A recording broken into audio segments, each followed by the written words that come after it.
warm-hearted souls and allow yourself to be whole.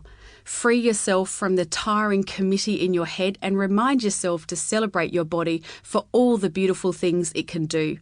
You are worthy of love, and you can look to Taryn's words to help lift the burden of self-doubt that rests so heavily on your shoulders. This book is a gift to all women. Let it be your Bible. Introduction. I'm a high school dropout. I was a rebellious teenager who got tattoos when she was 15 and ran away from home when she was 16.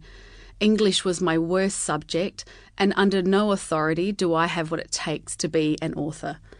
But I do have something to say. When I speak to audiences and share my stories and the stories of others, people's lives change. I say this with a balance of humility and fist pumps, as I'm as surprised as the next person that I can stand on a stage and impact someone's life in such a profound way. These days it comes quite naturally to present in front of thousands of people. Don't get me wrong, I still have to do 1,000 nervous wheeze before getting on stage, complete with clammy hands and quivering voice. But rather than remain paralysed by the fear of public speaking, I now choose to dance with those nervous emotions. A good friend gave me some advice a few years ago when I showed him my trembling hands just before going on stage to speak to 600 people. "Look at my hands," I said to him.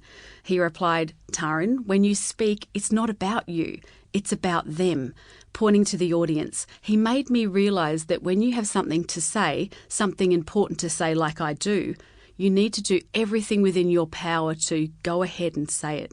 But writing a book is different to being on stage. In a book, I can't hand flap about, raise my voice or perform pelvic thrusts to get my point across. You can't see my tears and I can't see yours. Writing makes me feel vulnerable, and the words you are going to read in this book are going to make you feel vulnerable too. I guess we're in this together. Speaking of vulnerability, I know that's probably how you feel as you read this. Chances are you picked up this book because you're feeling bad about your body. This might be the first time all week you've allowed yourself to take down the mask you wear every day, providing the illusion that everything's okay. But it's not. I know it's not. Not loving your body feels like absolute crap. I speak from experience when I say this to you. I know how exhausting it feels to spend your entire life trying to lose those last 5 kilos, or be consumed by the worry that summer is just around the corner and you're not adequately prepared to strut your stuff in a bikini. Because we all know summer bodies are made in winter, right? More on this tripe later.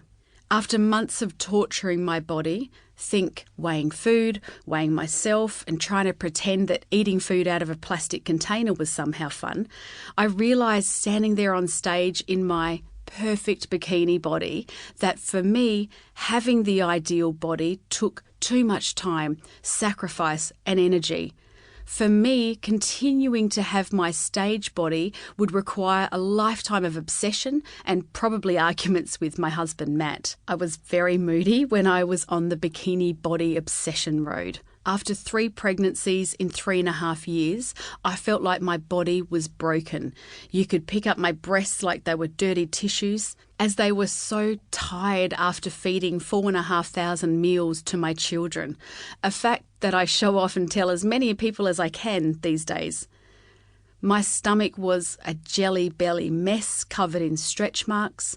My thighs were chunky and my arms, you know, the flappy bit underneath, aka tuck shop arms, would continue to wobble well after I'd finished waving. My body was gross, ugly, disgusting. I hated it.